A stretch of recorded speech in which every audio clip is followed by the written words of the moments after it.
Des avions de chasse en action et des frappes sur le sol iranien. Ces images ont été diffusées par le centre de commandement américain qui parle d'une lourde série de bombardements.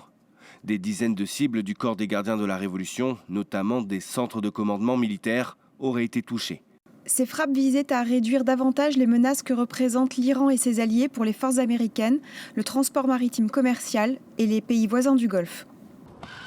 Les États-Unis disent avoir répondu à une attaque surprise iranienne contre leurs forces stationnées au Moyen-Orient mardi. Des missiles iraniens qui ont tous été interceptés selon Washington. Le président américain reprend donc les bombardements sur le territoire après leur suspension le week-end dernier. Une situation qui désespère la population sur place. Ce sont les gens qui souffrent le plus. Ce que je vois, c'est une population profondément découragée et déprimée. Je vois rarement quelqu'un d'heureux ou en train de rire. Et quand c'est le cas, c'est forcé. Tout le monde est accablé par les difficultés financières et économiques. Personne n'aime la guerre. Nous voulons tous vivre en paix et dans la prospérité. Mais les conditions sont devenues très difficiles. Ces nouvelles frappes interviennent après celles menées avec l'Arabie Saoudite dans la nuit de mardi à mercredi contre des groupes armés pro-iraniens en Irak. Au moins 20 personnes ont été tuées.